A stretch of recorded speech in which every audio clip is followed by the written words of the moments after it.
یہ اس چمکتے ہوئے شہر کراچی کی کہانی ہے، جہاں بڑی بڑی کوٹھیاں ہیں، اونچی اونچی عمارتیں ہیں، گاڑیوں کی ریل پیل ہے اور بہت دولت مند لوگ رہتے ہیں۔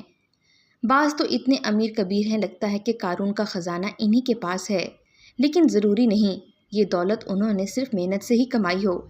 محنت کے علاوہ بھی کچھ طریقے آزمانے پڑتے ہیں۔ ایسے داؤ پیچ صرف وہی لوگ جانتے ہیں جو تھوڑے عرصے میں زیادہ سے زیادہ دولت کمانا چاہتے ہیں۔ اگر یہ کہا جائے کہ انہیں راتوں رات امیر بننے کا شوق ہے تو بیجا نہ ہوگا۔ میرے ابو جس کمپنی میں ملازمت کرتے تھے، اس کے مالک کا نام سیٹھ عدنان تھا۔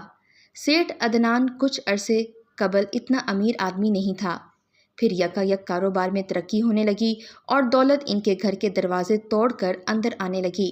ان کا کاروبار پھیلتا ہی چلا گیا، اپنے ملک کے علاوہ بیرون ملک سے بھی کاروباری روابط قائم ہو گئے۔ ایک بار انہیں کاروبار میں غیر معمولی منافع ہوا تو سیٹھ عدنان نے ایک بڑی دعوت کا اہتمام کیا۔ میرے ابو جان نے پہلی بار امی سے کہا کہ تم بھی دعوت میں چلنا، دوسرے لوگوں کی بیگمات بھی آئیں گی۔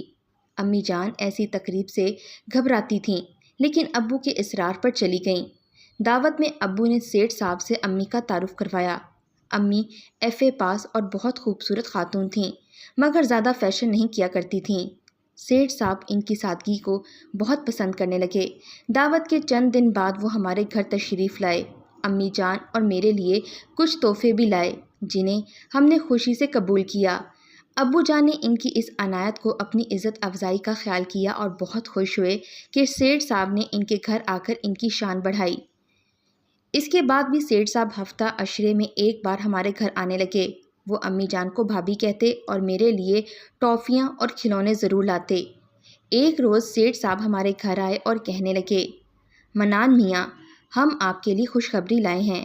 پھر جو خوشخبری انہوں نے ابا جان کو سنائی تو اس کو سن کر ابو جی خوش بھی ہوئے اور فکر مند بھی۔ خوش اس لیے کہ کمپنی نے اس کا عہدہ اور تنخواہ بڑھا دی تھی، فکر مندی اس لیے کہ اس پوسٹ پر ان کو امریکہ جانا تھا۔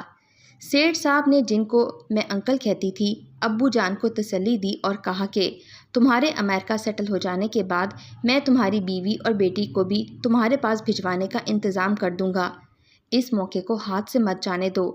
ابو نے ان کا مشورہ مان لیا اور امریکہ جانے کی تیاری شروع کر دی۔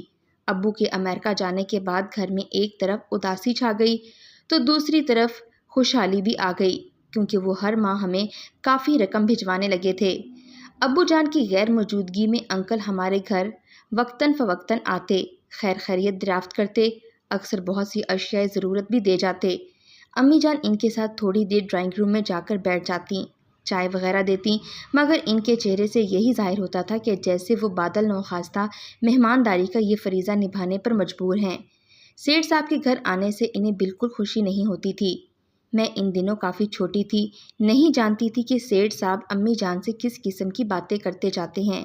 کبھی کبھی مجھ کو ایسا محسوس ہوتا تھا کہ ان کی باتوں سے امی کو غصہ آ جاتا ہے، مگر وہ ضبط کر لیتی ہیں۔ 2 سال بعد ابو امریکہ سے پاکستان واپس آئے، وہ بھی چھٹی پر۔ انہوں نے سیٹھ صاحب سے کہا، میں گھر سے دور اداس رہتا ہوں، آپ مجھ کو واپس وطن بلوائیں۔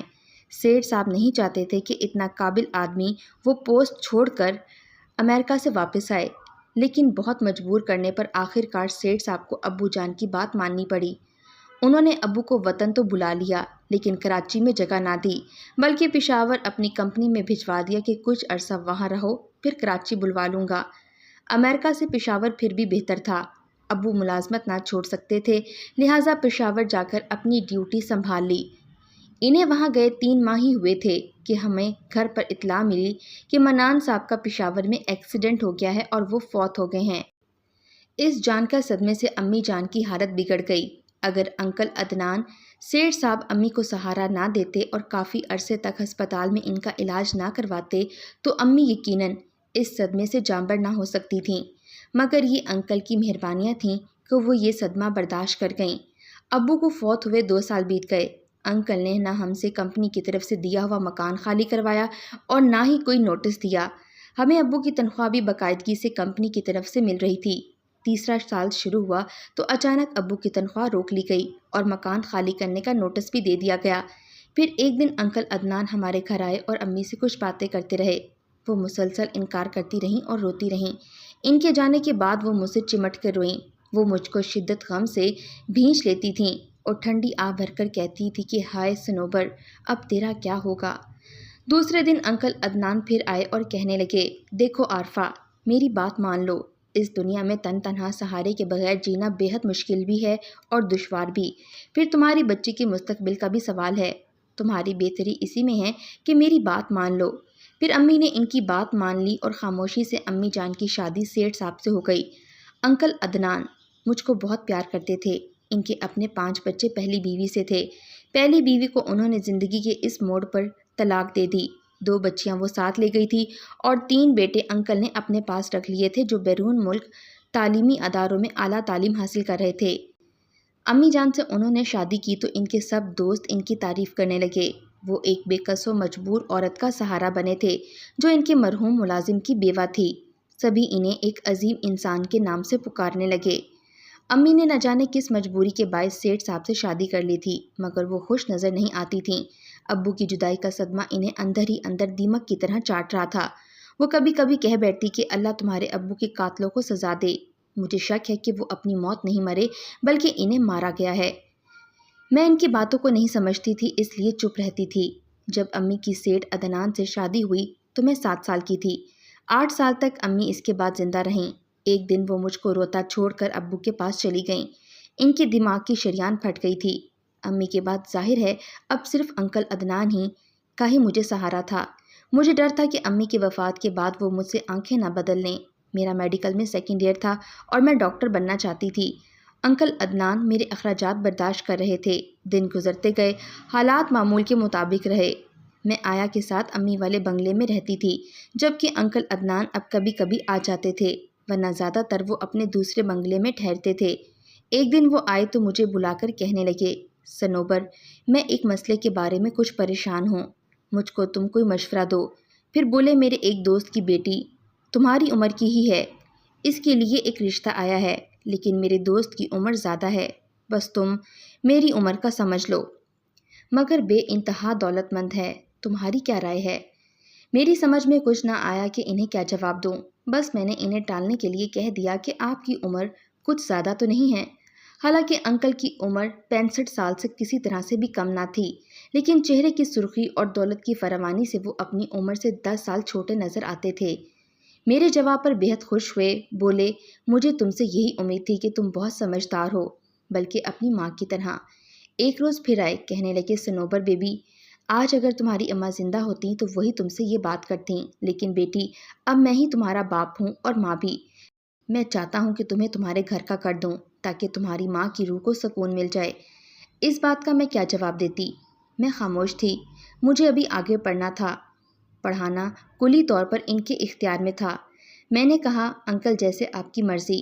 بولے، شاباش بیٹا، مجھ کو تم سے یہی امید تھی۔ وہ لوگ بہت اچھے ہیں اور بہت دولت مند بھی ہیں، مجھ سے بھی زیادہ۔ میں نے سمجھا کہ کسی دوست کا بیٹا ہوگا جس سے میری یہ شادی کرانا چاہتے ہیں۔ پھر ایک دن آ گئے، کہنے لگے، صنوبر بیبی ادھر آؤ، اس کاغذ پر دستخط کر دو۔ نہ میری منگنی ہوئی نہ بارات آئی۔ میں نے لڑکے کو نہ دیکھا اور نہ ہی اس کے گھر والوں کو دیکھا، بس نکاح نامے پر دستخط کرا کر چلے گئے۔ ہفتے بعد میری رخصتی کا سامان آ گیا۔ نہایت مختصر سی تقریب تھی۔ انکل کے دوست کی 2 بیگمات آئیں، انہوں نے مجھے گھر پر ہی دلہن بنایا اور میں ایک بڑے بنگلے سے رخصت ہو کر اس سے بھی زیادہ شاندار اور بڑے بنگلے میں آ گئی۔ پھولوں بھری سیج پر دلہن بنی بیٹھی تھی اور دولہا کے قدموں کی چاپ کا انتظار کر رہی تھی۔ دولہے نے میرے گھونگھٹ اٹھایا، میں نے انہیں دیکھا تو سن ہو کر رہ گئی۔ یہ تو انکل عدنان کے بزنس پارٹنر شعیب صاحب تھے، کئی بار ہمارے گھر آئے تھے۔ میں نے بھی انہیں انکل شعیب ہی کہا کرتی تھی۔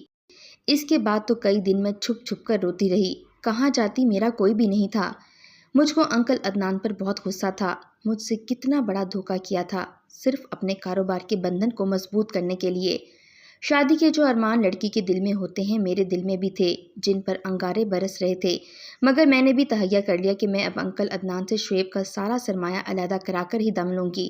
نئی عمر میں بڑی طاقت ہوتی ہے۔ میں نے پیار محبت میں مبتلا کر کے رفتہ رفتہ شعیب کے دل پر قبضہ کر لیا، کافی سرمایہ اپنے نام کرا لیا۔ اس کے بعد ان کے کان بھرنے شروع کر دیے انکل عدنان کے خلاف، مگر شعیب بڑا کامیاب بزنس مین تھا، اپنی زندگی میں عدنان سے علیحدہ نہ ہوا۔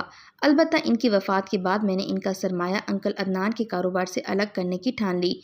مجھے یہ علم نہیں تھا کہ شعیب کی پہلی بیوی اور بچے بھی ہیں، اور وہ کہاں ہیں؟